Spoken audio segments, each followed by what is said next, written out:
Então, bom dia. Obrigada, Ricardo, por ter aceito o nosso convite. É uma grande honra poder contar com você no nosso seminário FINDE. É uma coisa muito informal, entendeu? Um bate-papo, né, com alunos e professores. Então, você faz a sua exposição, depois a gente faz, se tiver tempo, abre umas perguntinhas e troca mais umas ideias, tá certo? Então, agradeço, a palavra é sua, seja muito bem-vindo. Eu é que agradeço, na verdade, estar aqui com uma plateia tão ilustre, né? Ex-colegas, ex-alunos, na verdade. É bem interessante fazer essa discussão, né? Espero que seja produtiva, né? Pelo menos da minha parte, eu vou me empenhar bastante para que seja, porque eu acho que esse tema é um tema que precisa discutir muito, né? A situação do país, para onde vai. Nessa confusão toda política que está aí, eleição, curiosamente, você termina discutindo menos isso, né? As discussões substantivas de conteúdo, elas pedem, digamos assim, importância, né? Fica mais a forma do que o conteúdo. O que eu vou fazer aqui é fazer uma breve análise da conjuntura, puxando alguns temas mais estruturais, mas, sobretudo, a partir da conjuntura, e vamos ver como é que a gente interage aí, as discussões, as observações de vocês, né, para ver se a gente chega mais a um certo consenso, né?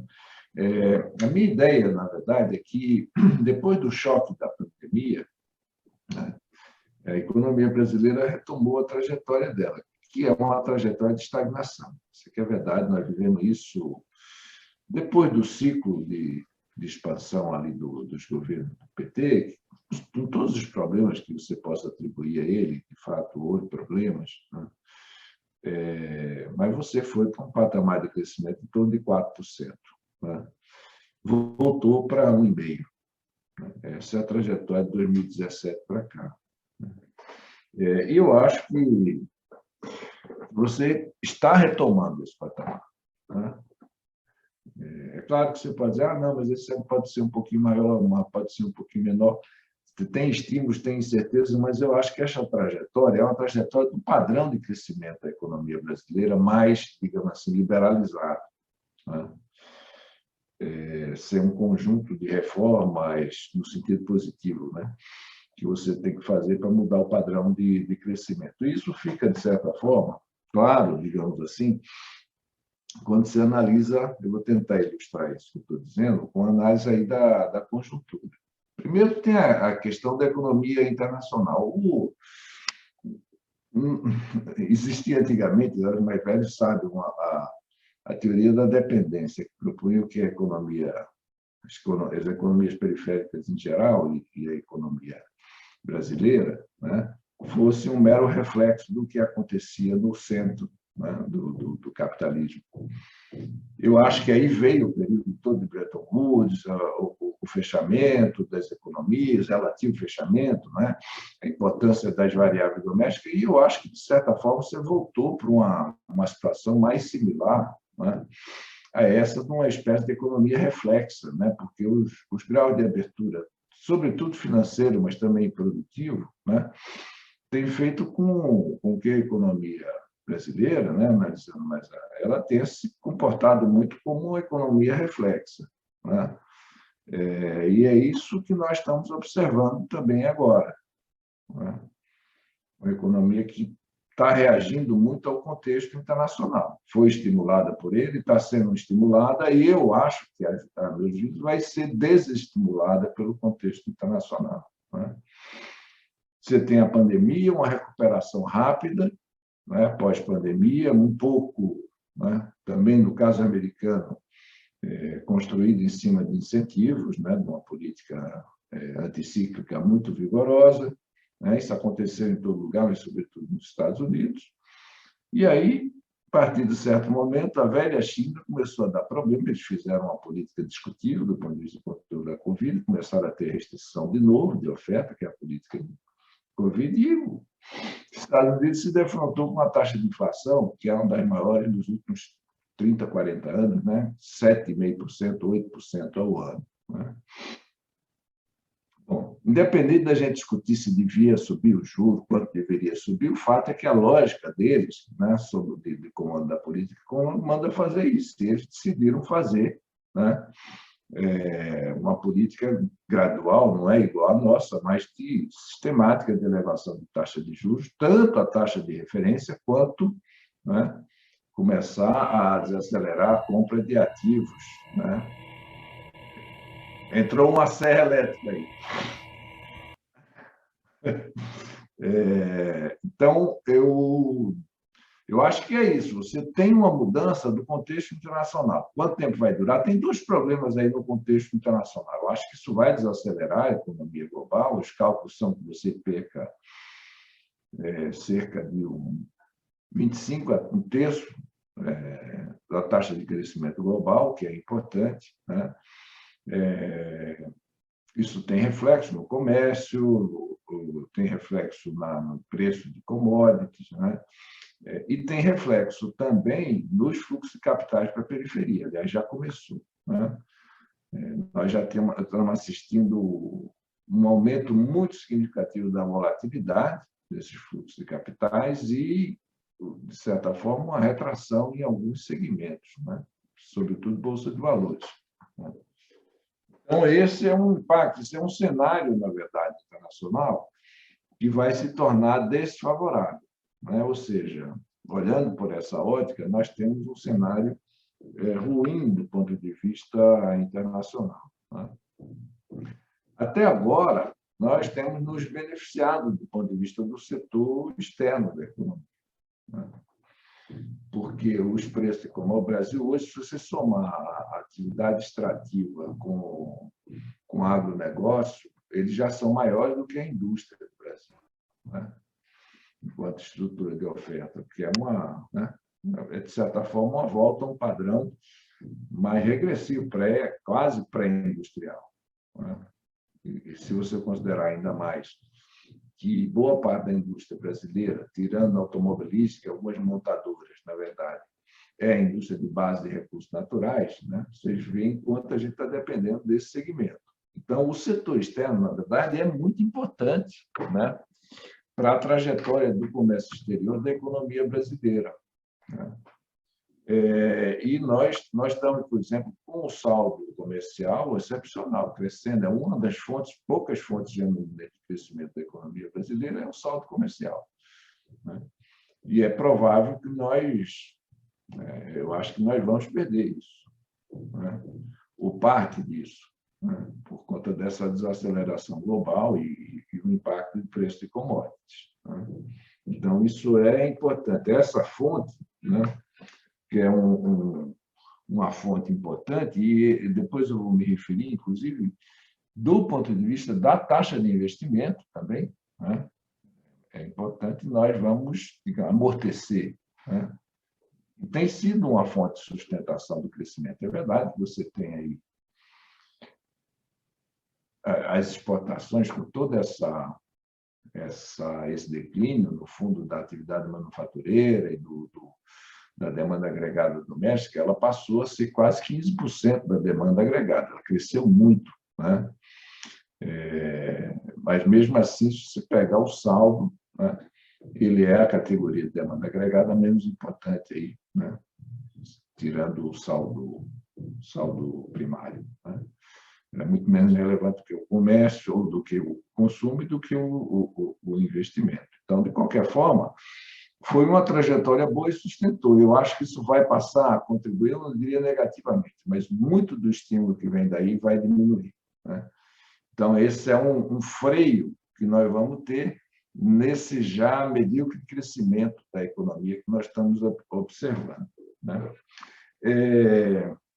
A grande categoria de crescimento, na verdade, da demanda agregada, do crescimento brasileiro, é o consumo. Agora, esse é lá. Né?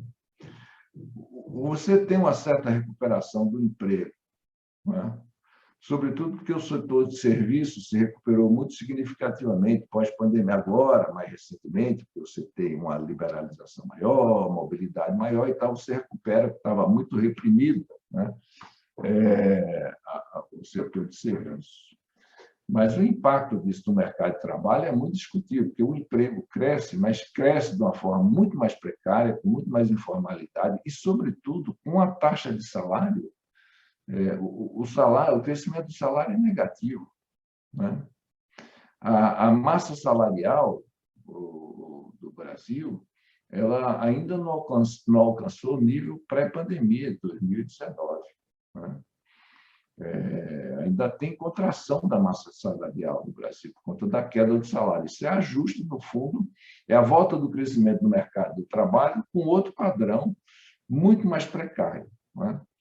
De certa forma, você não consegue retomar o fator fundamental do consumo, né, que é a massa salarial, que está muito, eu diria, mais do que estagnada, ela está em declínio, né? Então, esse é um ponto importante, né? Então, os estímulos que tem por aí são poucos, né? São pequenos, são negativos. Poderiam ser compensados pelo crédito, e tem sido de alguma forma, né? Mas, de novo, nós temos obstáculos muito significativos aí, que é a subida da taxa de juros, né? Então, você tem também, do ponto de vista do consumo, você já não tinha um estímulo, tá certo? Vai continuar sem ele, na verdade. Ele está puxando para baixo o crescimento, né? Do ponto de vista do investimento, né, é uma coisa curiosa. Outro dia eu vi uns caras dizendo que a taxa de investimento no Brasil, na pandemia de 2019 para cá, cresceu, sei lá, era um número a 4% do PIB, era 3,5% do PIB, acho, né? Aí você vai, limpa disso aí os efeitos de preços relativos e a questão contábil da exportação, sobra aí 1,5% do PIB de aumento de taxa de investimento. De onde vem isso? De dois fatores autônomos, na verdade. Primeiro, das commodities, do agronegócio, né? Que tem importância, né? E é demanda autônoma, não tem a ver com demanda doméstica. O outro, na verdade, construção civil residencial. É o ciclo, na verdade, de realocação de portfólio que vem da queda da taxa de juros, né? O de commodities, a gente já mostrou, ó, taxa de investimento, se depender disso, vai desacelerar, porque o ciclo de commodities deve arrefecer aí em algum grau. E a coisa do investimento em construção residencial, né, ele foi no pico aí até o final do ano passado, já começou, você vê isso em vários indicadores, número de lançamento, a queda de venda, claro, porque a taxa de juros, na verdade, subiu. Então, tanto do ponto de vista da alocação do teu portfólio, né, você vai comprar mais apartamento ou vai deixar no Tesouro Direto, pensando em termos simples, na verdade. Isso aí, o incentivo é claramente pelas aplicações financeiras e o crédito imobiliário encareceu. Então, você também, do ponto de vista do investimento, né, você não tem grandes dinamismos, né? O único fator que você poderia ter para contrabalançar essas tendências que, no fundo, são negativas, ou de desaceleração, no caso do comércio exterior, ou de claro declínio, como é o caso do consumo, ou também de declínio, né, que é o investimento induzido por essas atividades, né, seria o gasto público. Se vocês olharem o que aconteceu no gasto público o ano passado, e o padrão continua, o Brasil fez uma das maiores consolidações fiscais do G20. Você fez a expansão no ano da pandemia e fez uma consolidação fiscal brutal o ano passado. Despeito de toda essa lenga-lenga do Banco Central, de risco fiscal, né? Não teve nada disso. Você fez uma brutal consolidação fiscal o ano passado, né? Essa é a história. Você saiu de um déficit de 8,1% para um déficit de 1%. Uma consolidação fiscal de cerca de 7% do PIB, né? É o tamanho da consolidação fiscal. E as pessoas dizem, não, mas tem as bondades. É verdade, tem bondades do governo, né? Mas isso pode ter efeito eleitoral. Do ponto de vista macro, tá certo? Não vai ter efeito. Você está ainda numa conjuntura de consolidação fiscal, de contração fiscal, quando você compara com o ano passado. Então, acho que você pode produzir algum efeito eleitoral. Estímulo, acho difícil, né? Ou seja, uma política fiscal expansionista, não creio que esse é o perfil da política fiscal, tá certo? Pela contração fiscal e pela preservação dessa contração que você fez, né? No fundo, o que é que você fez no ano passado?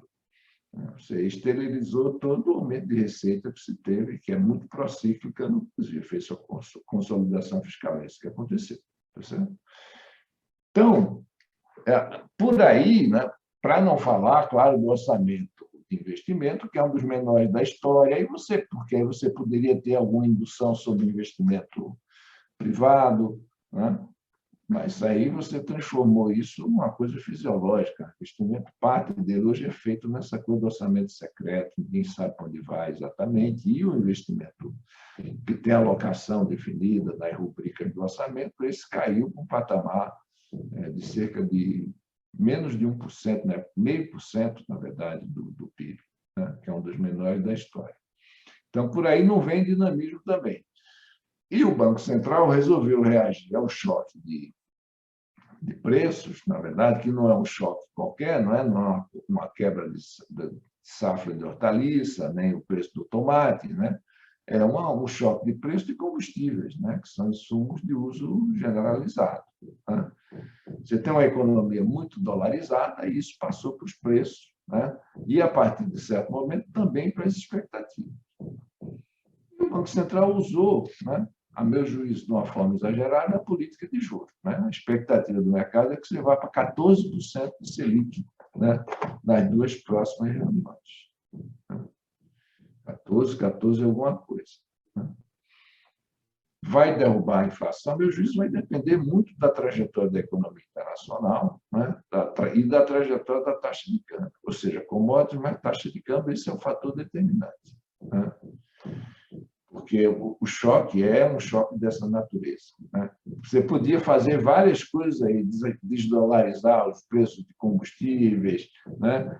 De certa forma, criar um imposto de exportação nas commodities. Você tem várias formas, não vai fazer, obviamente, isso vai tentar segurar isso, né, na taxa de juros. Vai conseguir, claro, na hora que você estiver matando o doente, você vai conseguir alguma coisa, mas o custo, na verdade, em termos, para usar uma linguagem econômica, o custo em termos de produto e emprego de controlar a inflação é muito elevado, pela natureza do choque que você tem, né? Então, o quadro, na verdade, não, digamos assim, sendo bastante realista, é esse quadro que eu anunciei, não é um quadro de manutenção com estímulo aqui, com incertezas ali, com o governo fazendo bondades, né? Com ciclos intermitentes de entrada de capital e de saída, né? É um quadro que a gente já tem visto nos últimos anos, agravado aí pela coisa eleitoral e pelas loucuras que o Bolsonaro vai fazer, né? Eu estou certo disso. Com esse quadro, na verdade, você tem, meu juízo, um quadro de crescimento aí, 1,5%, 2%, talvez entre 1% e 2% da economia, ou seja, o velho quadro da estagnação, né? É para isso que nós estamos combinando, né? E eu acho que, a partir de certo momento, essa discussão, mesmo da economia, ela vai ceder lugar à discussão da questão da tão ano eleitoral, né? Vai ceder passo aí para a discussão propriamente política, né? O que provavelmente vai introduzir mais instabilidade. Ou seja, eu acho que o quadro é ruim, né? É um quadro de estagnação que vai continuar. Eu chamo de estagnação, crescimento de 1,5% do PIB, porque isso dá um aumento de 0,5% do PIB per capita, o que é uma coisa ridícula, na verdade. Quase variação, é quase erro estatístico, tá certo? Então, eu acho que é isso, na verdade, que está desenhado, né, para acontecer aí na economia brasileira esse ano, né? É o cenário, pelo menos, com o qual eu estou trabalhando. Era isso, acho que essa é a minha colocação inicial, aí estou aberto aí para as discussões, para as colocações, não necessariamente perguntas de vocês. De vocês, desculpe. Não, obrigada, Ricardo. Não, foi ótimo. Você deu um apanhado bem sintético, né? Mas bem também dramático, né? Do que se espera. Eu vou passar a palavra, que já tem o Paulo, já se manifestou, que ele gostaria de fazer uma pergunta. Então, Paulo, você pode, por favor. Aí o Fernando, e depois o Luiz Fernando na sequência. Bem, Ricardo, você fez uma exposição assim curta, e sintética e bem abrangente, né? Foi muito interessante. Eu tenho duas perguntas. A primeira é a seguinte: ah, que impactos a pandemia e a guerra da Ucrânia tiveram ou estão tendo ainda, né? Melhor dizendo, sobre a economia brasileira? E você acha que esses impactos são uma coisa conjuntural ou alguma coisa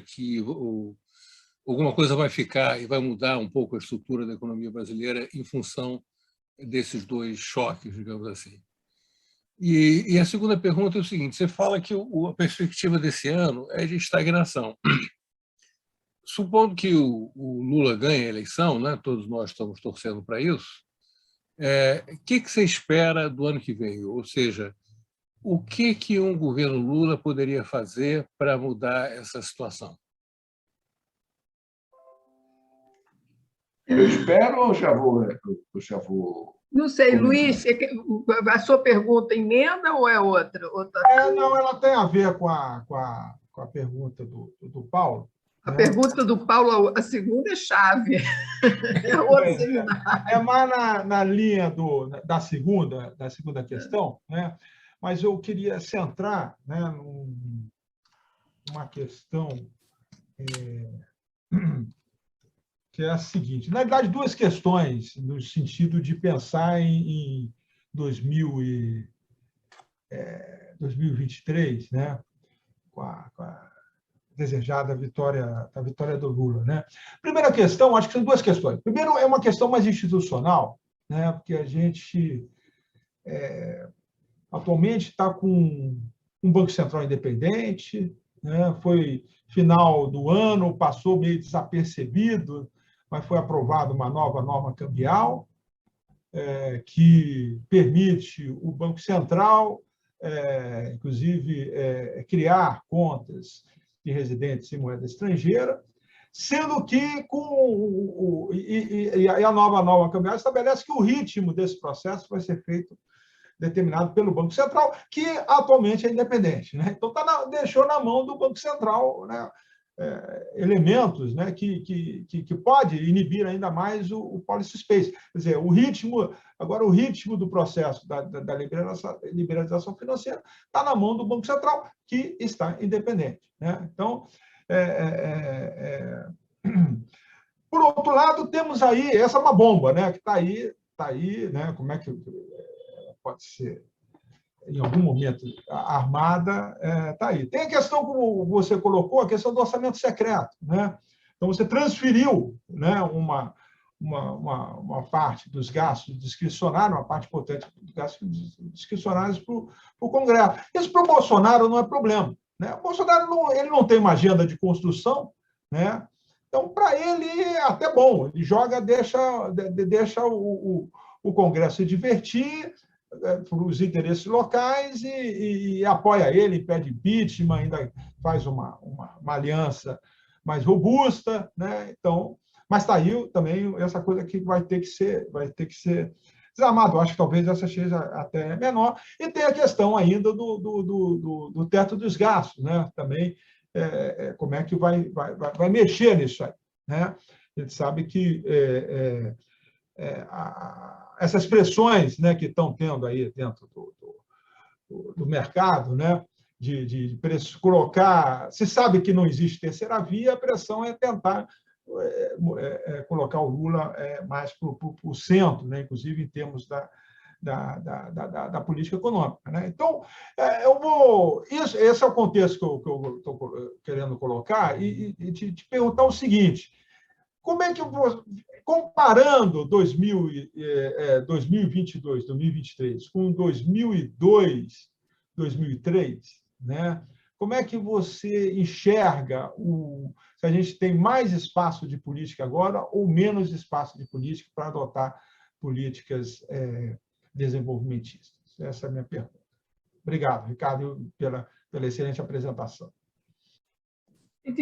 Ricardo, de repente a gente podia pegar da Fernanda também, porque você já está com um tempo mais curto, então, e aí a gente faz esse grande debate. Se sobrar mais um pouquinho, melhor. O que você acha, Fernanda?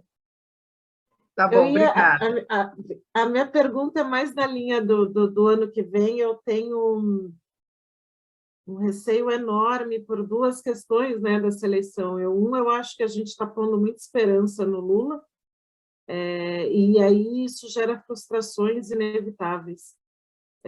Assim, o que ele vai poder fazer nesse cenário devastador que ele vai pegar, né? Eu acho que é aquela coisa, eu acho que o papel dele é manter que a gente tem uma democracia, mas ao mesmo tempo ele está pegando um país que tem 40 milhões de pessoas na miséria.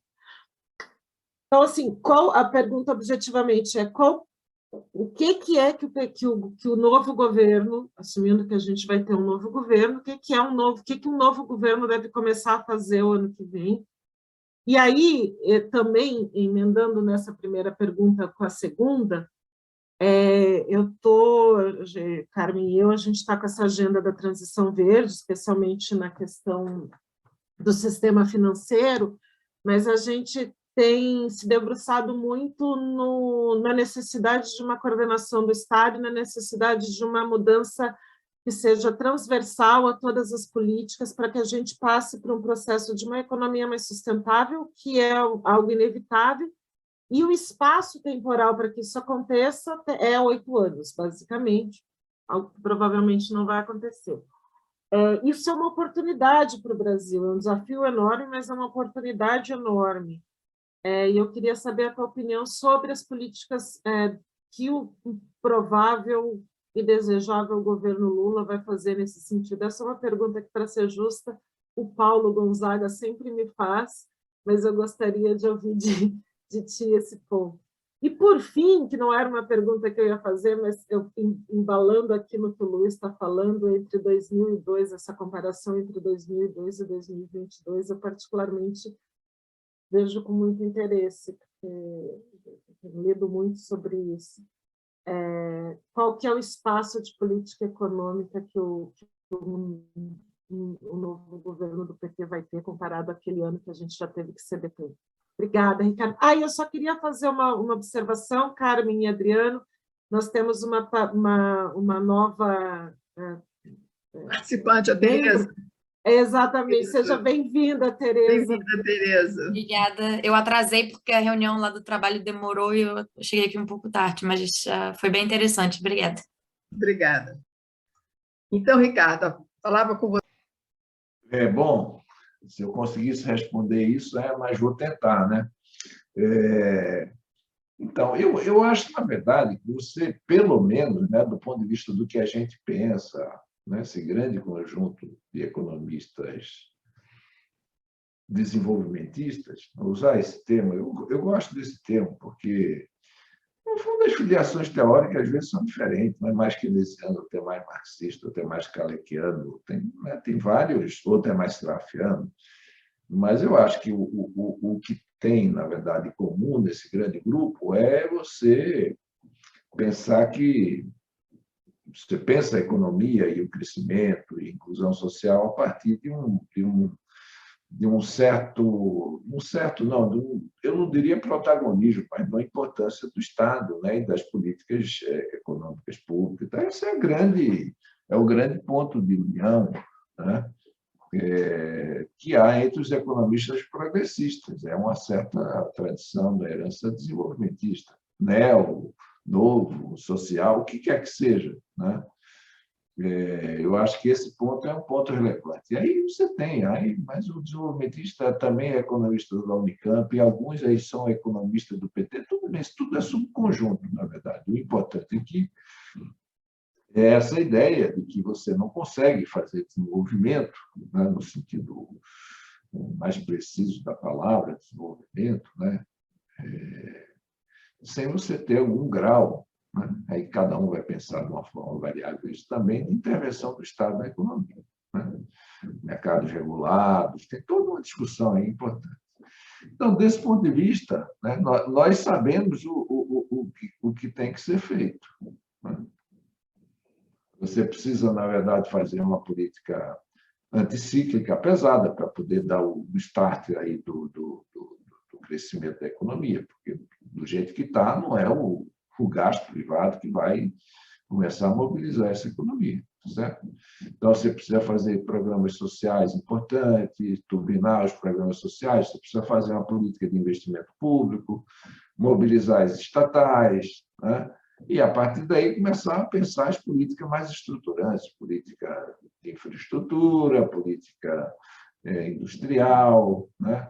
Você tem um conjunto, na verdade, se você perguntar, sentar uma mesa aqui, provavelmente as pessoas vão dizer, não, é preciso introduzir o componente aí da transição ecológica, certamente que precisa, né?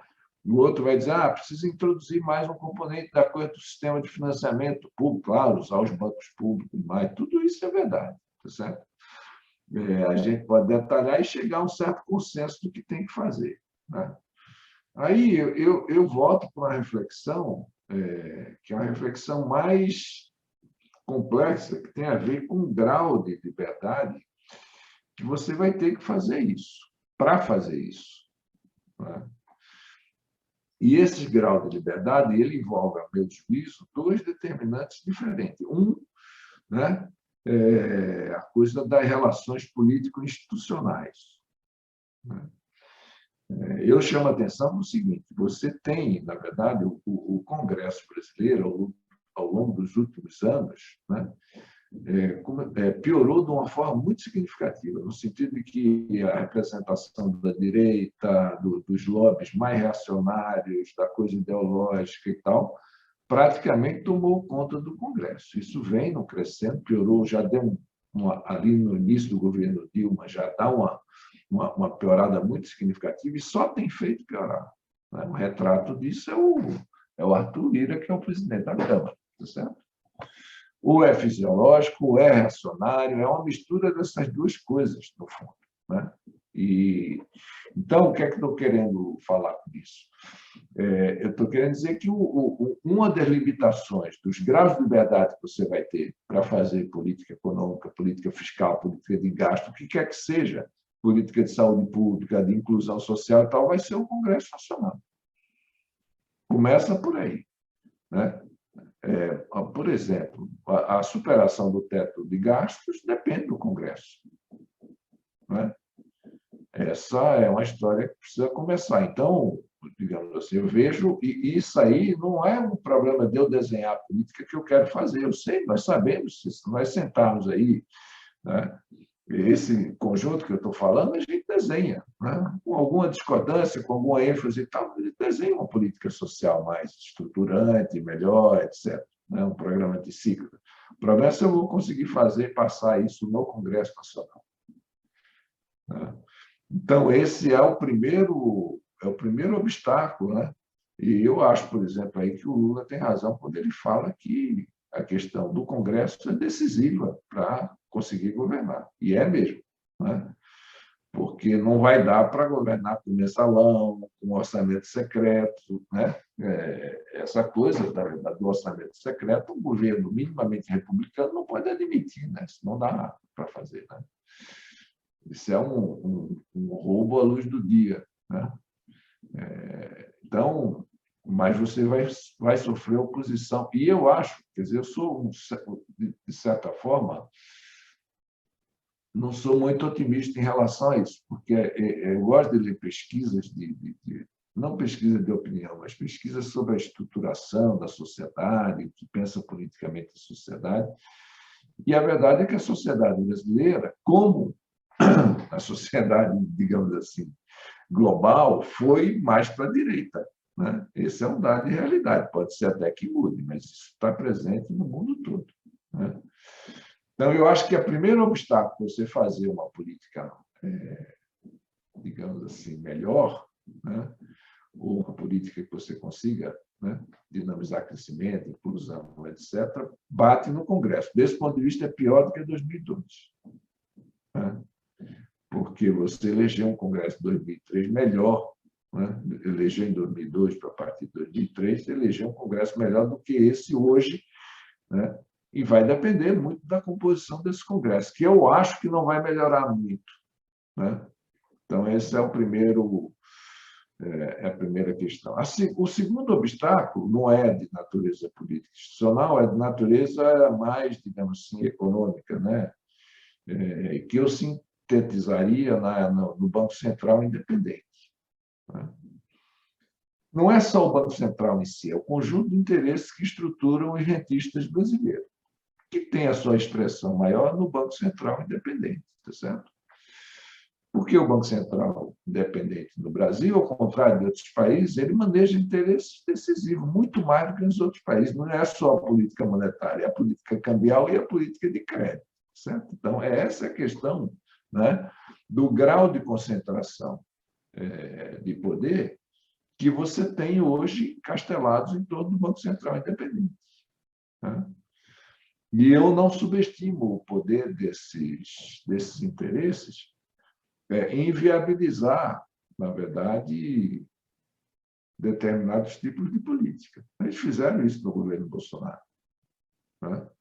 Eles chantagearam o governo com a coisa da subida da taxa de juros em função do auxílio emergencial, num contexto de consolidação fiscal brutal. Tá certo? Fizeram isso com o governo de direita, né? Podem fazer isso com o governo de esquerda, e tudo isso, né, num contexto de uma economia que, a meu juízo, é excessivamente aberta para o grau de desenvolvimento que você tem no país. Aberta do ponto de vista dos fluxos financeiros, né? Então, o poder que esse segmento tem, né, tanto quanto o Congresso, esse segmento, quer dizer, do lado institucional é o Congresso, do lado econômico é a coisa do poder real dos rentistas sintetizados aí no BC independente, né? É claro que existem outras instituições. O pessoal diz, mas tem a Fiesp, que agora é progressista. Não, é verdade, mas o poder da Fiesp não se compara, né, com o poder das finanças e o poder, na verdade, que está sintetizado no BC independente, né? O que é que você vai fazer? Isso é uma discussão. Você não tem muita alternativa, se você pensar, né? Gostemos ou não, né? Você vai ter que lidar com o Congresso que foi eleito, né? Você pode achar ruim, bom, etc., não vai ter jeito, né? A Dilma não gostava e tal, tomou o impeachment, tá certo? Esse é um dado de realidade que é importante, né? Você vai ter que lidar também com uma diretoria do Banco Central e com uma certa estruturação, né, digamos assim, das finanças e tal, da abertura financeira, aliás, né, ampliando com a coisa da nova lei cambial. Você vai ter que lidar isso com um dado de realidade. Você pode até dizer, eu não quero, vou mudar. Não vai mudar do dia para a noite, porque isso, de certa forma, é um dado problema. Você vai ter que arranjar uma estratégia para lidar com isso, né? Então, a meu juízo, isso também é pior do que em 2003. Então, tanto do lado político institucional quanto do lado econômico, você tem, digamos, atores, eu diria assim, reacionários no sentido que serão contra as mudanças, que são mais poderosos que em 2003. Né? Tudo isso no quadro social, que é também pior do que o de 2002, 2003. Né? Ou seja, é um governo muito, muito mais difícil, né, do que o que você enfrentou naquele período, a despeito de que ali você não tinha experiência e tal, não sei o que, tem uma certa desconfiança, mas que foi logo superada, né? Então, eu acho que o quadro é esse, né? Minha pergunta é o seguinte: o governo pode ser inviabilizado por esses dois polos de poder? Pode, a meu juízo, pode, né? Em um duplo sentido. Ou se avançar demais e por conta disso, ser boicotado, tá certo? Ou por ser manietado em iniciativas importantes, né? Eu acho que nós estamos diante de problemas, digamos assim, políticos, né, no sentido mais profundo da palavra política, de muita complexidade e de muita dificuldade. Não vai ser fácil. Não quero tirar o otimismo de vocês, não. Está difícil, está difícil. O Fernando Amorim, ele tem uma questão. Fernando, por Obrigado, favor. Carmen. Obrigado, bom dia a todo mundo. Estou aqui falando no celular com a câmera aberta por conta do barulho do meu computador. E na sequência, Adriano, também desculpe, Fernando, de repente a gente pode pegar as duas. Obrigada. Tá. Bom dia, professor Ricardo. Eu gostei muito, concordo muito com a sua análise de conjuntura. Eu acho que, enfim, eu além de fazer parte daqui, também sou do DIEESE, e a gente tem tentado fazer análise de conjuntura que tem casado bastante com essa que você fez. Eu queria, talvez, que você explorasse um pouquinho mais a dimensão do conflito distributivo. O que a gente tem percebido é que, por conta da mudança dos preços relativos, e, obviamente, da política de preço da Petrobras, e etc. e tal, o conflito distributivo tem se acirrado, né, a classe média e a classe assalariada mais pobre tem perdido muito com isso, né? Você pode ver as negociações coletivas têm tido aumento, não tem tido aumento real, enfim, inclusive abaixo da inflação, a maior parte delas. A classe média, enfim, não tem muito jeito, os informais né, os mercados mais competitivos não conseguem repassar custo. Por outro lado, você vê o resultado das empresas de capital aberto, principalmente, né, os custos conseguiram ser acomodados e os lucros, né, a gente vê nos relatórios daquela consultoria economática e tal. Isso não só no Brasil, nos Estados Unidos tem acontecido uma coisa parecida também. Você tem uma gordurinha ali orçamentária que consegue fazer algum Auxílio Brasil, alguma coisa assim para os miseráveis, mas a gente entende que talvez tenha um novo quadro econômico-social pintando para frente. O que eu quero dizer? Quando o Abílio Diniz, lá naquela conversa que saiu no jornal, enfim, que levaram lá o Galípolo para conversar, e o Abílio Diniz falou assim, tem que mexer pouca coisa, porque a coisa não está tão ruim.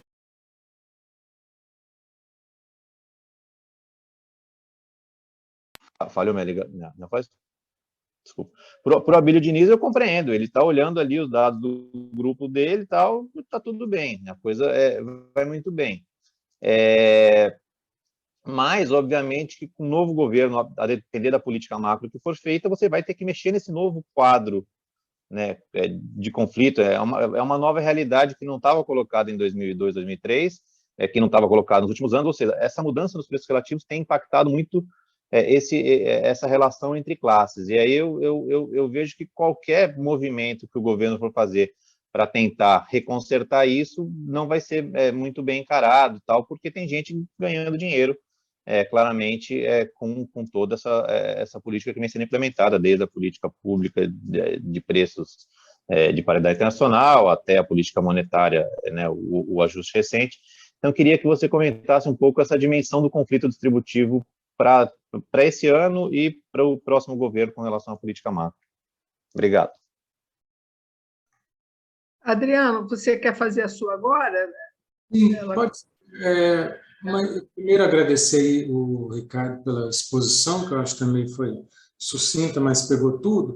Eu só queria tratar um ponto bem mais específico, eu acho, da questão da regra fiscal, né? Você falou das dificuldades todas com o Congresso, etc.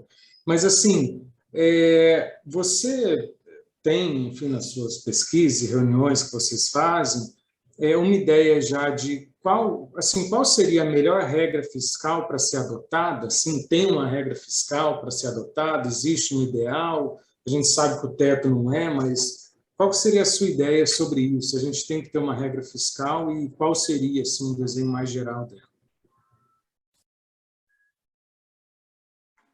Posso voltar aí, Carmen? Pode, por favor. Sim. Tá. Então, começando com a questão do Fernando, né?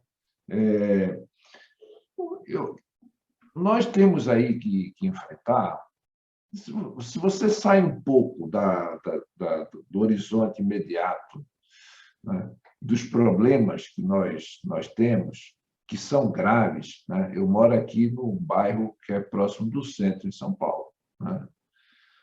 Coisa de morador de rua, né? É uma tragédia isso, certo? É um quadro social dantesco, né? As pessoas passando fome. Então, se você sair disso, né, isso é relativamente fácil de você resolver, porque custa pouco, né? No fundo, o governo Bolsonaro não faz isso porque, bom, é o governo Bolsonaro, né? Se você sair disso, você vai começar a introduzir alguns problemas, na verdade. Parte deles, né, uma política de salário mínimo, uma política de crescimento do emprego resolve, né? Também, aí você tem a fome, depois a questão do emprego, de um certo nível de remuneração, e aí você começa a enfrentar questões, digamos assim, mais complicadas, que são as questões relativas à estruturação do mercado de trabalho, né? Parte dela vem da legislação, na verdade, não dá, né? Essa coisa trabalhista vai ter que ser revista, mas parte vem também da mudança tecnológica, né? Então, vai ter que trabalhar esses dois setores, essas duas questões, esses dois temas, para você tentar reorganizar o mercado de trabalho. Qual é o desenho desse mercado de trabalho? Eu não sei, sabe por quê? Porque no mundo todo isso piorou, né? O mundo todo isso piorou.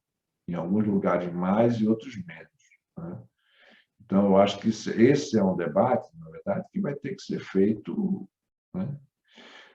Mas eu acho que isso vem na sequência, né? Você vai tendo uma hierarquia de problemas para resolver. O risco é você não conseguir resolver isso, você não conseguir chegar nos problemas estruturais, tá certo? Mas, digamos assim, né, a gente tem que pôr isso na lista e na hierarquia, né? Então, eu acho que é isso. Eu não tenho resposta, porque acho que isso não depende de uma discussão. Eu não sei nem qual é o formato de uma nova regulação das relações trabalhistas. Nós sabemos, na verdade, o que é que nós não queremos, né? Trabalho intermitente, trabalho sem proteção, tudo isso você sabe que você não quer, né? Agora, como é que você vai... Qual é o marco? Qual é a legislação? O que é que você vai introduzir nisso aí? Porque precisa lidar com uma realidade que é nova também, né? O aplicativo, a TI, ela existe, está aí, né? Você não pode dizer, não quero saber, vou reorganizar como no passado. Eu acho que não vai dar também, né? Então, tem desafios, porque isso impõe desafios de financiamento de previdência, né? De um conjunto de questões que são essenciais, né? Eu espero que, na hora que você avançar na coisa mais de curto prazo imediato e tal, você abra espaço para discutir isso, né? Agora, essa é uma lição importante. Isso vai depender também do grau de organização da sociedade, da capacidade dela impor isso aí também, né? Eu acho que isso não está definido a priori, né? Com relação à regra fiscal, deixa eu dizer para o Adriano, eu não tenho nenhuma pretensão aqui de falar por nenhum grupo partidário, né? Até porque a confusão está grande, como vocês têm visto aí pela imprensa, né? O PT decidiu não ter propostas detalhadas sobre a economia. Eu posso até concordar, discordar, mas, digamos assim, não é da minha alçada decidir. Eu acho até que deveria ter, né? Seria como estratégia política, embora você tenha que tomar cuidado nesse debate eleitoral e tal, senão você vira a vitrine, né? Essa é a discussão, né? A política é um pouco cheia de nuances demais, né? Mas há uma discussão sobre a questão eleitoral, né? Ou sobre a questão do governo, da regra fiscal, que eu acho que é importante, vou dar a minha opinião, né? O que é que eu acho que não se quer de forma nenhuma? É esse teto de gasto que está aí, né? Que é o congelamento em termos reais, a queda do gasto per capita, e que foi empurrado goela abaixo da população num momento de muita fragilidade das forças populares, que é a saída do golpe. Isso foi empurrado, várias coisas, a reforma trabalhista, várias coisas, né? foram, digamos assim, impostas à população, né? Isso não interessa. O teto de gasto, esse que está aí, é uma excrescência, é uma coisa que não pode. Né? Um país cujo gasto social tem que crescer por conta de estrutura etária da população, previdência, saúde, os déficits de educação e tal, você vai congelar, vai reduzir em termos per capita o gasto, não faz o menor sentido. Né? Para reduzir o peso do setor público na economia. Então, isso aí está morto, tá certo? Se o Lula ganhar, está morto. Não é porque eu estou dizendo, é porque ele tem dito reiteradamente, tá certo? O que é que põe no lugar? Eu acho que tem uma negociação. No fundo, olhando do outro lado, eu acho que dá para negociar o seguinte: qual é o grande medo deles? Não é tanto a dívida, é a questão da carga tributária. Né? Eu acho que você pode formular uma regra fiscal, né, onde você diga, não vou aumentar a carga tributária, não vou diminuir. E o gasto vai crescer em linha com o PIB. E eu vou ter que ter, digamos assim, liberdade para fazer política fiscal anticíclica. Você coloca um conjunto de questões na mesa, eu acho bastante negociável, para não transformar essa questão na questão central, porque acho que ela pode ser resolvida, né? Porque nós temos outras para enfrentar. Né? Eu imaginando, na verdade, né, a política hoje, a composição do que seja uma frente, né, porque nós não vamos também, isso é outra história, né? Nós não vamos fazer o nosso programa desenvolvimentistas, não vamos. Sabe por quê? Porque existe uma frente democrática mais ampla, onde tem interesses liberais, empresariais, financeiros, etc. E isso vai ser uma composição. Então, nós temos que estar alertas, na verdade, para isso, né? Que isso vai ter que ser uma composição. Como é que nós vamos negociar? O que é inegociável do nosso ponto de vista? Esse teto que está aí, não dá para negociar. Certo? De jeito nenhum. Eu acho, por exemplo, preço de combustível, PPI, não dá para negociar, isso tem que cair. Certo? Então, tem um conjunto, a legislação trabalhista do jeito que está aí, não dá para negociar. Essa privatização da Eletrobras não dá para negociar. A partir daí, você vai ter que negar, casa a casa. Então, eu acho que a regra fiscal será uma coisa muito melhor do que essa daí. Agora, não acho que você vai dizer, não vou fazer regra fiscal nenhuma. Não sei se dá para você fazer isso. Né? Como vai ter que negociar com o Banco Central? Tudo bem, 2 anos vai vencer o mandato do presidente. Eu vou nomear, mas quero mudar a regra para coincidir com o mandato. Sabe, tem negócio, tem espaço. Eu quero incluir no Copom, como na Suécia tem, né, membros da sociedade civil. A Suécia tem representante da sociedade civil no Copom deles, né, o equivalente ao nosso. Então, eu acho que são essas modificações que, no espírito da frente, né, porque o Alckmin, né, ele é um cara que é a favor da democracia, mas ele é a favor de certos interesses também. Então, a gente precisa começar a pensar nisso. Né? E ele não vai dizer, não, eu estou aqui para apoiar a democracia, não quero tratar dos meus interesses. Não é assim que funciona. Ele vai tratar dos interesses dele, aliás, já tem um economista posto para tratar do interesse dele, então isso vai ser uma negociação. O meu temor, né, é em 2015, 2016, para falar uma linguagem bastante clara, tá certo?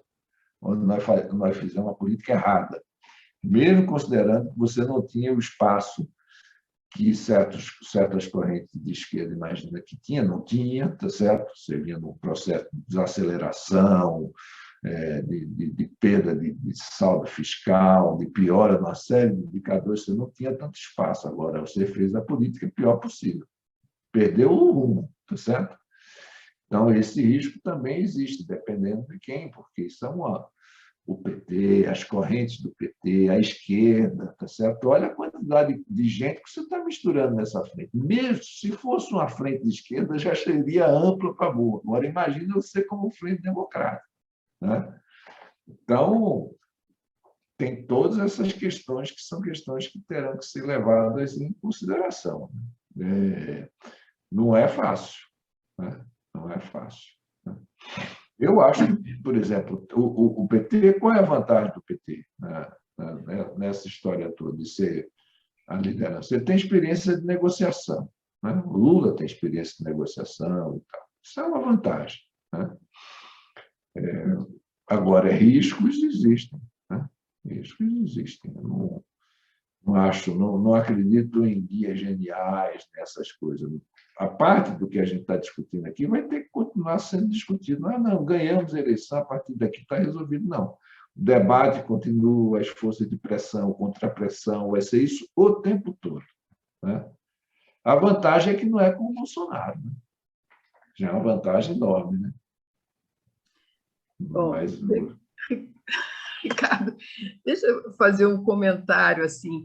É uma questão que me assim assombra, não consigo explicar, entende? É que a destruição, né, das instituições de Estado, né, as instituições públicas, ela aconteceu numa rapidez, me parece. Eu não sei se assim você compartilha também com essa impressão, entendeu? Quer dizer, isso assim assusta um pouco no sentido de você ver o quão frágil, né, ou pelo menos o quão fácil é você pegar um governo, né, de extrema direita e ele parece que vai passando rodo, né? O Ministério das Relações Exteriores, tudo, não sobra nada. Quer dizer, o que a gente está discutindo são regras que, né, pioraram, a questão de a agenda liberal que avançou, mas é pior do que isso. Acho que é a destruição pela destruição, entendeu? E eu não sei, quer dizer, se eu que fico muito pessimista, ou se... E isso coloca, obviamente, uma dificuldade muito grande para qualquer novo governo, né? Porque você vai ter que reconstruir, mas de uma coisa muito... com todas as dificuldades das frentes, né, de negociação que você menciona, mas também com instituições, de repente, fracas, né? Muito enfraquecidas. Eu aí sou menos pessimista, né? Por que eu digo isso? Porque eu acho que a frente democrática ela tem certos consensos. Primeiro, desde logo, a questão da democracia e das instituições, do Estado democrático de direito. Eu acho que isso é um consenso, na verdade, que existe dentro da frente. Depois, mesmo com relação às instituições, né, eu acho que há um certo consenso para reconstruí-las, mas não necessariamente com um programa para aquela instituição. Aí você terá divergência do ponto de vista do conteúdo. Mas, por exemplo, não vejo ninguém na frente falando contra o BNDES, por exemplo, ou falando contra uma política em relação aos índios que seja mais, aos indígenas que seja mais, né? Ou a recuperar o papel do IBAMA e tal. É claro que você terá divergência exatamente sobre o conteúdo da política, exatamente qual é a ênfase. Tá? Agora, as instituições em si, né? Eu acho que não haverá conflito, né?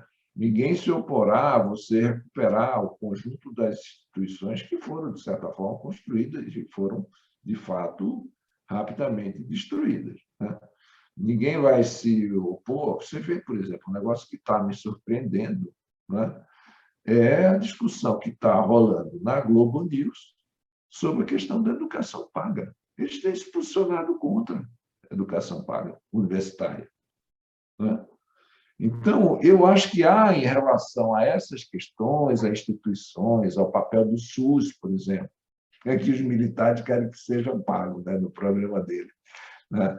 Mas, em relação ao SUS, por exemplo, alguns princípios gerais e as instituições, eu não vejo dificuldade. Agora, a disputa, na verdade, sobre o conteúdo de cada política, essa vai haver, certo? Aí é que eu sou um pouco mais pessimista, no sentido de que isso pode travar o avanço, né, de uma ou outra política que a gente considere melhor. Pode, mas não a recuperação das instituições, né?